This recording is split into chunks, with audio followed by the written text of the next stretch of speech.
As the country still reels from last week's incident of a worker from the World Food Programme being harassed by boda riders, the main suspect who allegedly took part in the incident was arraigned in court today.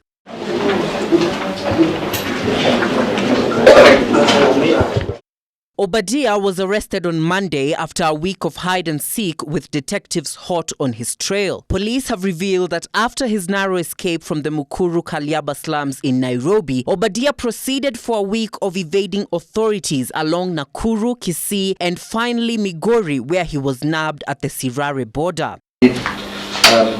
My client, who was as seen by millions of Kenyans and millions all over the world, was sexually assaulted and robbed of her personal property on the material day. She remains extremely traumatized,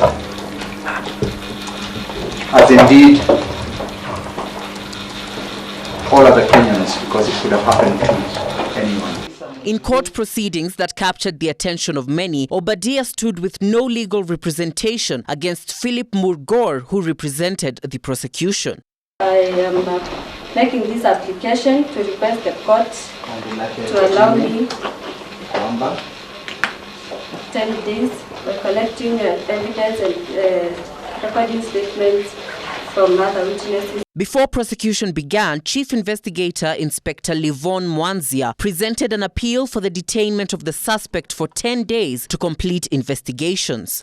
Nimeomba hii koti nilipita kwa hiyo tokeo ilifanyika nikiwa na customer, nikapigwa picha, nikawa nimeweka kwa TV, nikastuka siweko kwa TV, nikatoroka. When given a chance to speak, Obadia denied involvement with the harassment incident and argued that he only fled upon the onset of intense media coverage of himself, a move that likely didn't help with his efforts to get bail.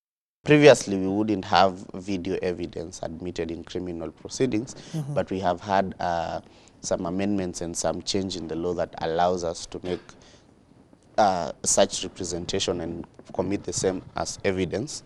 It will still have to go through forensic and identifying which phone took the video, what time it was taken, and the cyber forensic of identifying and noting that this was taken at a particular period by this phone and this is what was happening. But generally speaking, it is very unclear on who can be charged based on that video. It can be said, the only thing that the video shows is that the crime actually happened. But who committed the crime is another story altogether. According to one lawyer, Robin Karani, prosecution will have a hard time arguing their case using as evidence the now famous video that circulated on the Kenyan Twitter sphere.